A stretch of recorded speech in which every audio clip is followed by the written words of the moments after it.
Ladies and gentlemen, welcome to Gym Owners Podcast. In this week's episode, we're going to talk about what you can do to make sure you're getting the highest quality, highest value leads, attracting clients who want to spend the most money and stay the longest in your business and get the best results. So this is a kind of a fix this one thing and the whole ship starts getting pointed the right direction type of episode. So do not miss this one. Before we get started, make sure you go to join the Facebook group, the Gym Owners Revolution Facebook group. Link is in our description, should get you there. We got some cool 3-day, 4-day little kind of checklist stuff we're going to be running people through here in the next couple months. And you're not going to want to miss that. There's going to be, it's probably the most free value we will have given away ever.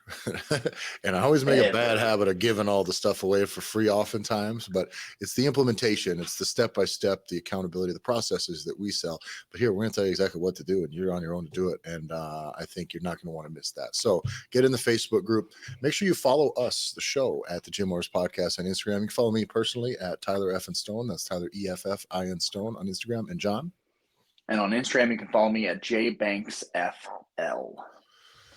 All right. This week, we've kind of been making an observation here between a couple of the gyms that we work through, that I work in, another one that a personal trainer that we work with directly who's working within, and John, one of the business consulting clients that we work with that has a lot of locations as well.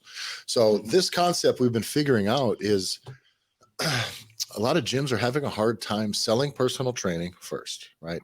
If your gym is having a hard time getting people to buy personal training, that's problem number one. Problem number two, you're getting people to buy personal training, but they don't really stay. So your personal training revenue is just, it's not consistent. You're not converting people who are paying for personal training continuously. And the other one is your lead quality sucks. Mm-hmm. And that's the truth, right? So if you're just not able to increase your average client value and you're not able to retain these high value clients, you're kind of in a bad spot, because fixing those few things is like it's critical to the success of your business. Because I'm not going to say it's easy money, but those are the people you want to work for. Those are the high value products you want to be selling. And if you're missing out on those opportunities, you're just stuck in a place that one of our franchises that we work with, John was talking about this the other day. It's like, well, they sell memberships and they do some personal training, but they're trying to upsell personal training out of the membership base, which means you're attracting to your gym that everybody knows just sells memberships. You're just going to attract people who want the low value, the low budget stuff, and trying to then take them from that mindset to, hey, would you like to spend a lot of money on a premium product?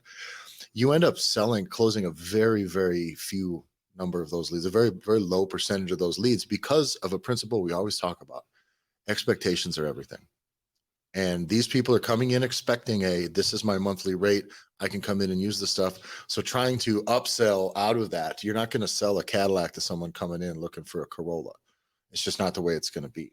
But if someone comes in, so what you need to start doing is attracting some of these people from the jump. Because the observation that I made was, we were kind of going through some of these sales numbers, and this main thing is retention, personal training, retention. Clients that stay, clients that renew, and clients that pay the most money. And you know what we figured out? They all had one thing in common. And that one thing was that the coach attracted them from their own brand. The coach brought them to the gym. The coach sold them on the personal training, and the gym was just the location. And that all of the leads that we were getting from the gym, from their own client base, which seems like it would be high value. It seems like it would be a situation where, hey, we have access to all these people. They're all fitness. Some of them can use some guidance. But the fact is 90% of those leads are absolute dog shit. It's just not even hardly worth the conversation. They're like, oh, wait, it costs money. I don't want to. And it's just, they're all duds. Almost all of them are duds. And the ones that convert, they're not really expecting to be paying for this service for the long haul either. They're just kind of going to make a one-off expense, maybe put a little fuel in the tank, and then they kind of will all fall back off. So it really is this strategy that I'm leaning you towards is your coaches need to market themselves. They need to market themselves on social media, whatever else in the community, but they need to market themselves as professionals and as personal trainers. And your gym, if your gym sells memberships, you need to also sell speaking in a very different channel. You need to speak on personal training. You need to attract someone who wants personal trainer, not someone who wants a gym membership. And that being inverted, that's the difference between closing. I'll tell you what, the leads that we get when we meet someone in person, if they're coming to us, we close anywhere from 75 to 85% of them in big ticket stuff, right? Oh yeah. The leads we get from a gym underneath us that they're already members and they're kind of just maybe thinking about leveling up to a personal trainer, it's like 20, 25%. And maybe it's the big ticket stuff that holds them up. But the fact is, the ones that stay the longest are the ones that are attracted by the coach. And in the long run, your ability to retain coaches depends fully on your ability for them to become professionals and to build a career in this field. Well, that's definitely the piece that was really kind of that I have been thinking a lot about, is that exact idea where it's hiring has been top of mind for a lot of the coaches and the gyms that we've been working with in the Gear Academy, and really what, as we've been thinking about strategies to be able to help them implement to hire. And the fact is, it's not a surprise, right? If you're breathing right now, you've been looking in your own communities and you've been seeing hiring issues over the last year and a half, 2 years. And it has been coming back to of the caliber of people that you're hiring. Yes. And so that's why, of course, it's no surprise that when I come in, the clients that I have as personal training clients that I bring to a gym, that you're bringing to a gym, that our number one personal trainer brings to her gym, it's not a surprise that they're all very high paying, because it's our business. As an entrepreneur, it's our business. And really, that got highlighted for me when I was talking to one of the big franchise owners this past week, and talking with him when he let me know that when Amazon opened a massive warehouse here just close to where his location was, a 1 million square foot facility right in his backyard. He closed his doors on Friday, and when he opened on Monday, he lost every single personal trainer that was working at his franchise location over the weekend. Yeah. Because the allure of $40 an hour at the 1 million square foot Amazon facility was enough to get everybody to jump ship. And it's like, oh, holy shit. But then when you and I stepped back and we started talking about that, we're like, oh, well, there's a fundamental problem. Yeah. And you know what that tells us? That tells us that you never had any personal trainers. Bingo. You didn't have a career personal trainer. You didn't have somebody that says to, in their head, in their mind, in their, what they identify as the service that they bring to the world is, I'm a coach. Okay. That's the thing. You're not leaving that for some warehouse job. So you had the wrong people. And by the way, you need bodies. You need warm bodies. I totally get it. But the same thing goes for your staff as goes for your employee, or as for your client base. And that is just, what you attract is what you're going to get. Okay. So at this point, if you're going to put out an arrangement where you're going to pay people, like, I'll give you $20 for every hour you coach, and then I'll just fill you. It's the thing we've talked about a lot in the past. I talked about personal trainers who are like stoked that they go to a place and, yeah, they're just going to fill my schedule. They'll just sell people for me, and they'll feed me clients. And that term, getting fed clients, that's how I know that coach is not going to make it professionally, because you don't want that. I want to vet the clients. I want to know exactly who they are. I want them to like me or connect with me, or I want to know that they don't right away. That's got to happen immediately. That we got to pull that Band-Aid off. Like, nah, dude, sorry. And at that, those are the people though that get paid $20 per session. You get paid $20 per session for this one-on-one, high contact, high social engagement service, and that is never going to work. You're never going to attract a professional. You're going to attract somebody who just kind of wants it to be easy and wants that dollar amount, and then is going to realize that to do that well, it's just not worth it, or it's just way too much energy. It's way too much energy to put out there for that amount of money. And you're stuck then with the lazy people, the people who aren't a career guy. Because if I'm a career guy, exactly, my clients are my clients, and I'm an asset to the gym. We're an asset to the gym. My clients, if I leave, they very likely will leave. But you know what? That also means they're very likely to stay as long as I stay. And that is the power that you have as a gym owner by actually empowering your personal trainers to be professionals, like be a career. I got too far, but there's some trainers around some of the spots where I'm at that are just bad. I mean, bad. Sitting on the phone the whole time, ignoring people, like no warm up, just ripping fucking power, just terrible, terrible shit. Some of the worst personal training I've ever seen. I see it. And what are you going to do? It's a zero initiative person just doing zero initiative work and putting zero effort into it. And it's a real shame, but that's what happens if you don't require more of them. And that person, those types of coaches will never be able to just outwardly attract a bunch of people, because you'll spend 2 hours with a person like this and go, I don't want to work with him. Fuck, why did I pay for this stuff? Like, ugh. And those end up being very, very short-term arrangements, very low return on, or very low retention. You end up with very low client results. And so like that alone, having a placeholder personal trainer will tarnish your business's ability to actually be legitimized in the personal training space in your community. It only takes one who sucks. It really does. And then now you're screwed. Because now one of the notes that I had put here on this was that when you're attracting a client from, I mean, because I want to jump back to the making sure that we are selling personal training to people as they're coming. It needs to be one of the primary attractors to your gym, right? So the hooks out there, you're looking for people, if you're a gym that sells memberships and sells group classes or 24-hour stuff, and you also sell personal training, if the only thing that your products that are listed about, that your products listing shows is, here's my membership, here's our membership, come join, it's X amount a month, come check out our facility and all that stuff, you're really, really missing out on, you're only going to attract people that want a low value service. And that's okay, but low value, it's a low value service. That's a $50 arrangement, a $40 arrangement. Some of them are, Planet Fitness was $10. Okay, if Planet Fitness has personal training, with a $1 start or some shit like that. If I don't think they have personal, maybe they do. I have no idea. But like, if there's personal training going on there, I can't imagine how hard it is to try to upsell people into that, because they're coming in with $10 in mind. But if you're attracting someone saying personal training, get one-on-one attention, we're going to work with you directly with one of our professional coaches who's experienced and expert guidance, and they're going to hold you accountable, teach you how to do it, make sure you work hard and do it safe. Like that now feels, there's no way a person can go into that going, oh wait, that's more than $40 a month. You know what I mean? So automatically, what have we set? The expectation. And that expectation being set higher is the name of the game, because clients who go, oh, personal training, that's what I kind of want. I want that. They already have a bigger budget in mind. They're never, a person who wants personal training will never, but it makes it easier to sell them a membership too. Someone who wants a personal trainer and finds out that it's going to cost them $600 to $900 a month or whatever for personal training, if they're going to get 3-4 sessions, like, you know, that adds up. And they go, oh shit, I just can't afford that. Well, you can always downsell your nose. So then you downsell them into a membership.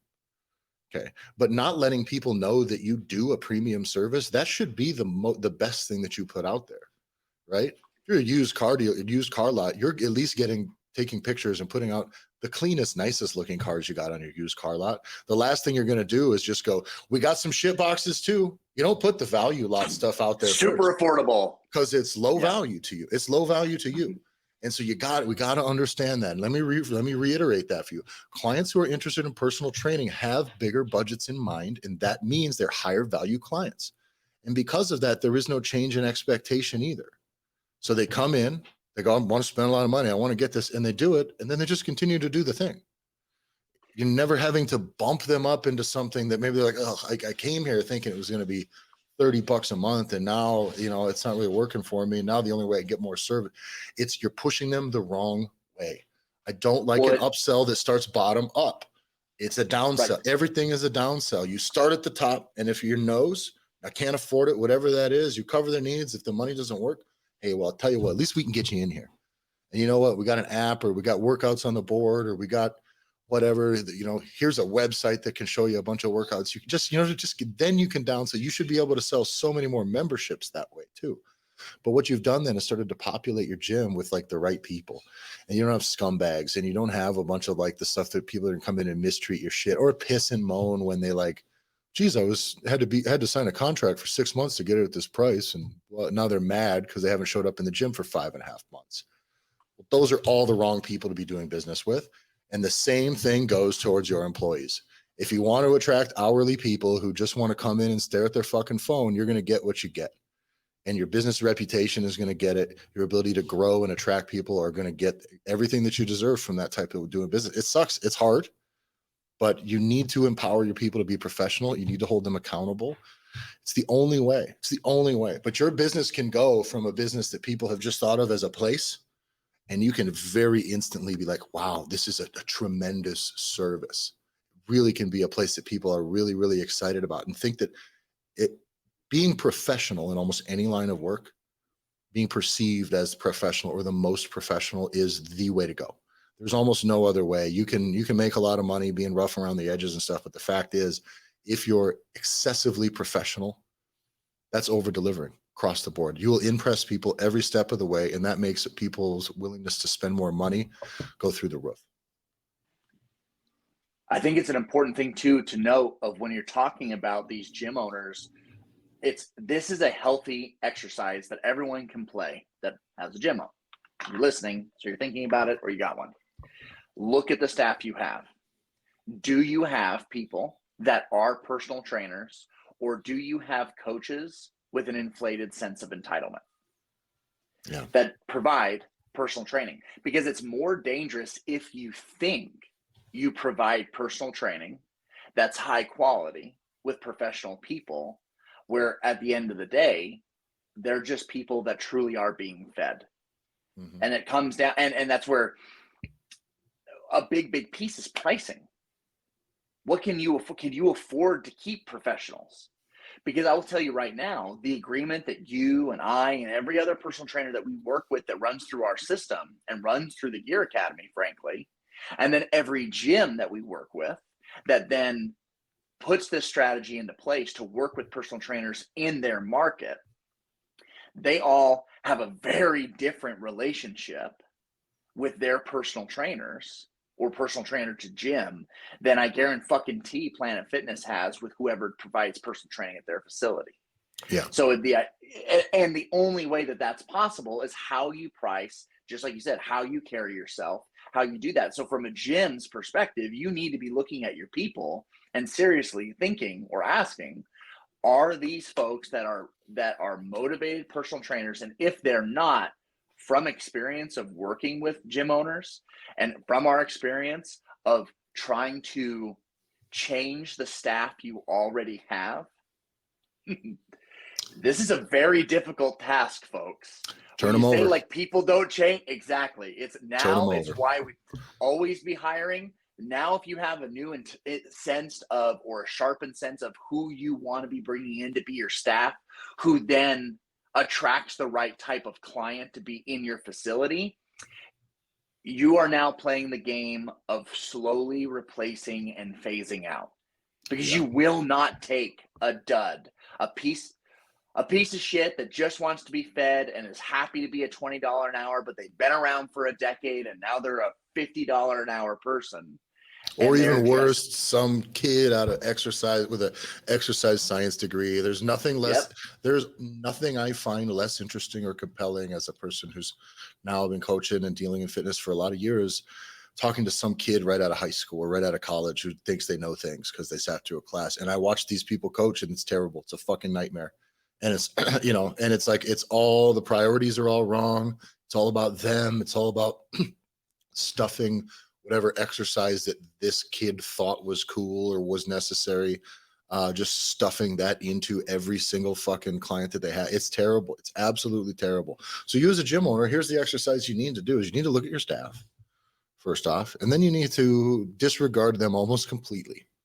You need to go, what level of, what standards of professionalism would I like my personal trainers to maintain?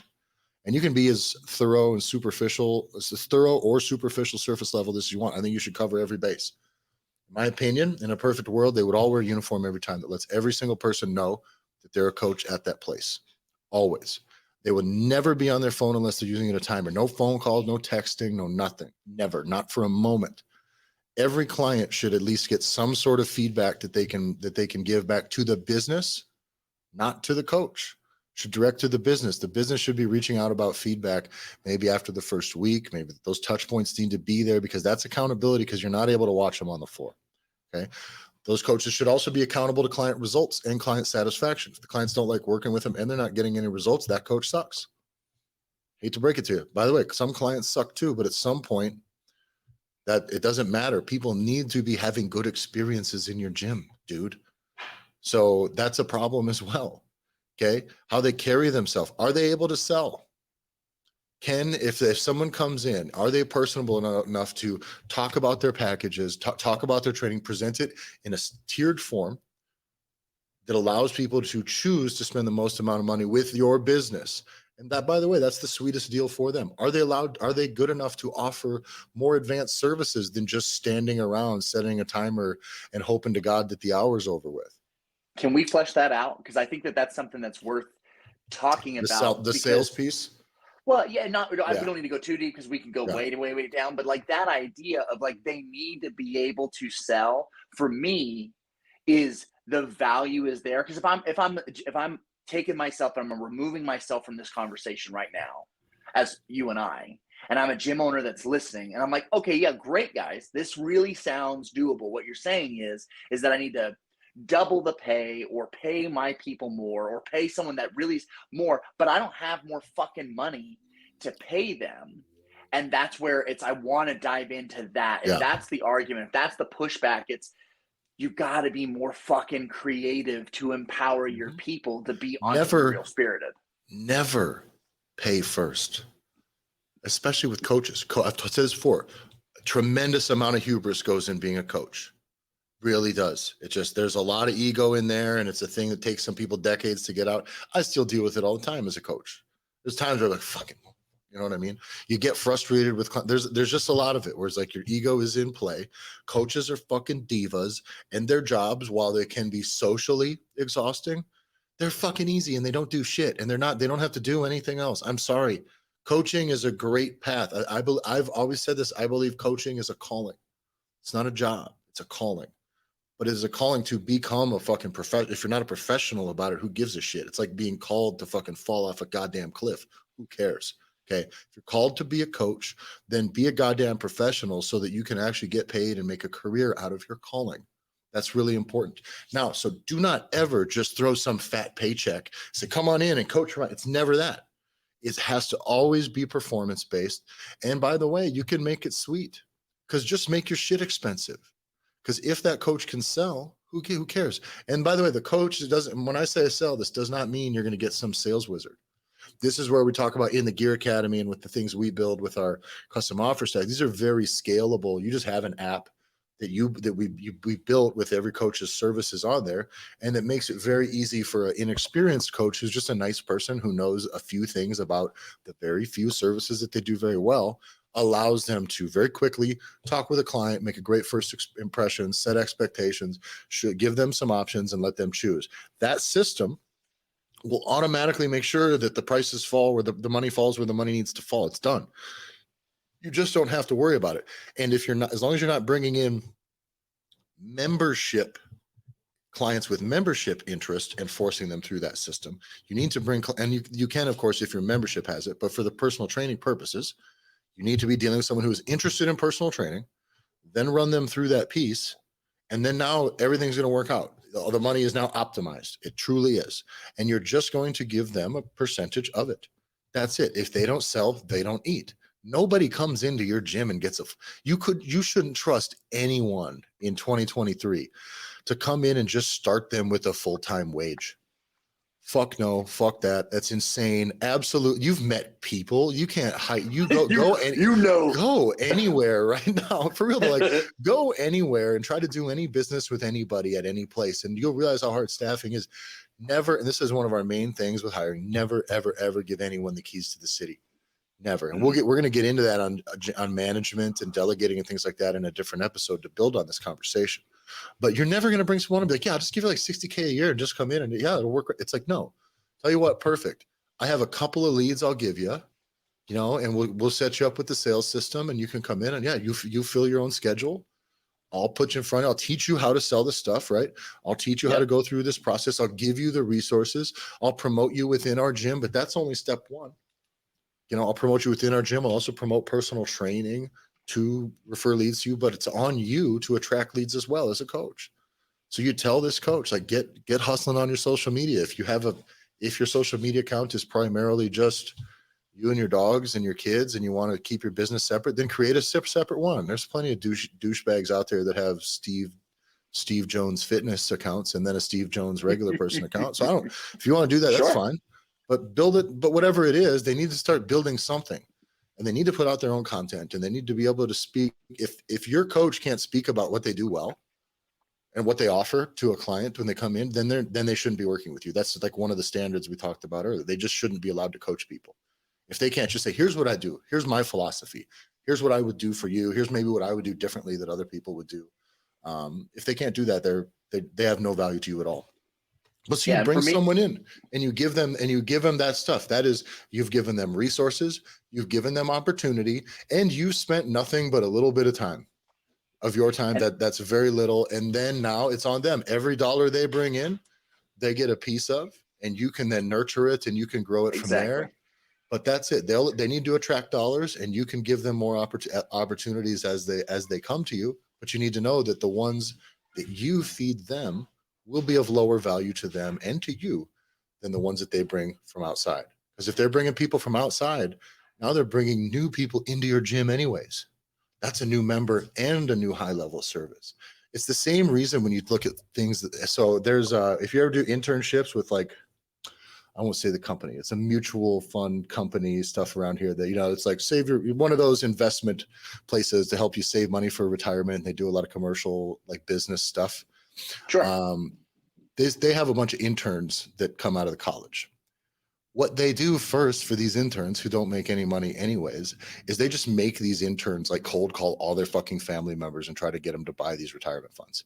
Oh, my cousins got stuck in something like this a while ago. Exactly. Really, and the ones who want to be slimy enough with cold calling can stick it out. It's just kind of a bit of a meat grinder, but in the end, you rise through that. Enough of the commission base sits there, and you can want to make a career out of living like that. Wonderful. And then those few go on. It's the same thing. I got a job with this when I was real young. Total bait and switch, but about selling Hoover vacuum cleaners. I like where this is going already. Okay. What they do is they trick you. They say you're selling home maintenance system or home maintenance program. So I thought it was selling some sort of service where someone's coming in cleaning, like, a building and shit like this. That's what the ad was. I met the guy. The thing was it was all vague. It was super weird. Okay. And then I sit down and then I show up. The training starts tomorrow. Come on in. I was like, dress nice. Okay. So I come in, and it's this slow burn. It takes like 3 hours in before you realize, like, we're selling vacuum cleaners. And then it's and then I find out it's like door to door. I was like, well, door to door. And then that's a no. And then what they want you to do is the first thing you do, your homework at the end of that first day, is you got to go home and you got to call and they have you write down 5 people, their phone numbers, go home and call these 5 people, practice your pitch. And if any of them are interested, then talk to my guy.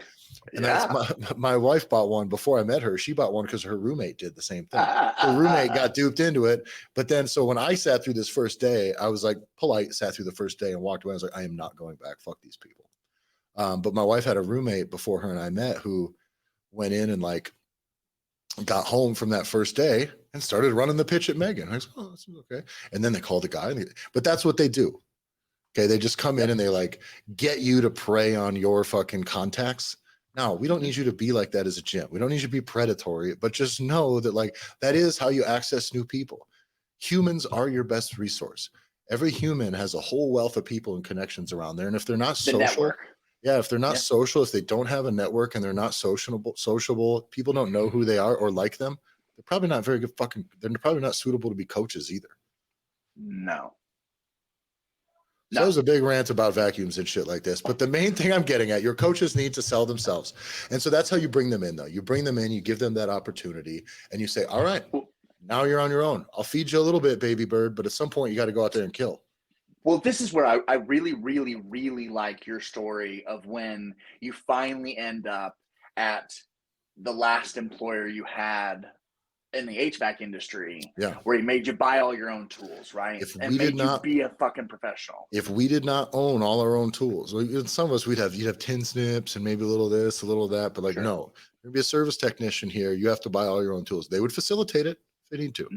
You know, we'll even borrow you the money. You'll pay us $100 a month, but you're going to need to own Right. $20,000 worth. And it's not because the business couldn't just pay for it and keep them. It was just that that meant that I was this the right and, mindset. and because of that, it meant that I could leave that business at any day. And I knew that I could leave that business tomorrow and I own these tools and I would be the most hireable person on the fucking market. And if you have employees who have the skills and the mindset that they are the most hireable person on the market and they can back it up, and now you have a whole team of people like that, you've got killers, absolute killers. And they stay with you for all the right reasons. Because they can go. You can always go. You can just leave. Exactly. And this is where you can be so fucking greasy and Gollum-like of being like, no, they can't. You can't leave. You wouldn't last a second without me because I feed you all the bullshit. And it's just like you're holding on to this piece of glass. Because at the end of the day, it is what it is. It's a piece of glass. So you're squeezing onto it, it's cutting you, and it's killing your business. And you think by not empowering your people to be capable of, you want people capable of telling you to go fuck yourself if they're unhappy, and let them go. Let them go. Because then, just like you said, if you have just a bunch of killers that absolutely could one day do it on their own and be on their own, and it for me, I don't know, it comes from that attitude where you have to be really careful, especially the feeling that there's not enough people to go around. The feeling that you have to have everybody. Like at the end of the day, we've done the math, Tyler, to be able to have a really successful gym. 75, 100 members, maybe tops. Yeah. Like you can make insanely good money. So you're telling me that if you get a couple of your people to just be fucking assassins, and maybe one day they want to open up their own joint, but you're so fucking covetous of it where it's like, well, it couldn't be in my area because then they're going to start stealing my members. It's like, come on. Like, well, and on that note too, I do want to make sure that I'll make that clear, because I do think that maybe that's a piece that people are worried about by empowering your coaches to seek their own. My clients, no matter what gym I'm training them at, are my clients. And that was the thing with the arrangement Megan and I are in, and the Megan's in with the place she's in now, and me as well, is that like we made that very clear. Like I have to protect my brand. I don't want to be an employee of this place. It's nothing about this place. It's that my clients are my clients. And that makes now that arrangement valuable. And that's extremely important to me, because when I leave, they're my clients as well. Like I think that piece is the most important thing. But I think gym owners are afraid of allowing that to be the case, because a coach could go, geez, I could just set up a little studio. And now, I mean, I've got 40 clients or 30, whatever it is that I'm running, and they do all the soft gym math and they want to go do it. And it's like, but you need to understand, if you're actually in tune with your mission within your community, it should be to actually like spread and grow fitness, to create a fitter community. Meaning if you're able to make so much money and there's just so much coming in, and you have a coach that's doing so well and clients that appreciate him so much, and you know what, he is going to jump ship and go. And maybe it takes 2/3 of them.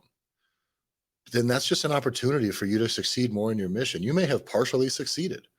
By now there's spots available in your spot. You can grow, they can grow. And now instead of that being 20 or 30 people, now that's 50 people being impacted. You know, instead of your gym now facilitating 100 people, that guy takes 30. Boom, you refill those. That's 30 new people now that get to start training in your place. And you've got 30 new people, 30 new families that are eating better, 30 new people whose kids are seeing their parents work out and show up and go to the gym. Like that's the fucking goal. That's the goal. So it's not about people leaving, go, oh, fuck, well, now I got to get it. It's like, great. You get to get new clients, because that's the whole fucking point of this thing. Because if you're just in here to churn and burn, you're missing the fucking boat, and go do business with the other people in this industry. You don't want to be doing business with us here at Gym Hacking, or be bothering with the Gym Owners Revolution, because we're here to do this thing and have it be based on what is actually right, and on your actual like desired outcome should be, first and foremost, get paid, make a career out of this, be a professional coach, be a professional gym owner, and also having an impact in your community, and knowing that it does need to be in that order, because you can't do one without the other. You can't sustain the other. You can't level up. The ceiling on the impact you can create in your community is very low, unless you build a fucking empire, and then it's very easy to impact a lot of people. So that's the point. That's all. That's your rah-rah speech, I guess, to wrap it up here. But I want to make sure it's very clear. So High value clients come from having high value employees, and you're not going to find a high value employee. They don't exist, but you're going to get somebody, you're going to set the expectations, set your standards, define them up front. Here's what's expected of you. And the best part is if they can't fulfill on any of those, they won't get a single client to coach anyways. They're not going to get too deep into your shit to mess it up. And you can always cut them loose then. Okay. So no one gets the key to the city. Come in, set these parameters, run a system that works, that really, really, really works. And you need to be trying to attract high value clients. Stop trying to trick your low value clients into being high value clients. It's a very important distinction to make. Thanks a lot for listening, everybody. If you want to be a high value client, make sure you get in the Gear Academy. On all seriousness, the Gear Academy rocks. This is where we run through. It's a year-long arrangement where we run with these coaches and gym owners, and we help build all of this, from the sales system to the offer stacks to supplement launches to just identifying your next move in your gym and making sure that you make it and that it gets done this week, next week, that your gym is better every week than it was the week before it, and that your skill set levels up, so that you can eventually remove yourself from some of these tasks and your business can continue to grow. So if you want in on the Gear Academy, shoot us an email. John, what's the email right now? Your mom at hackyourgym.com. And that's real. We do have a lot of these, but email us at yourmom@hackyourgym.com. But get in the Facebook group as well, the Gym Owners Revolution Facebook group. Link is in the description. Follow the show at the Gym Owners Podcast on Instagram. Follow me at Tyler F. and Stone, and you can find John at JBanksFL. Thanks a lot for listening, everybody. We'll see you next week.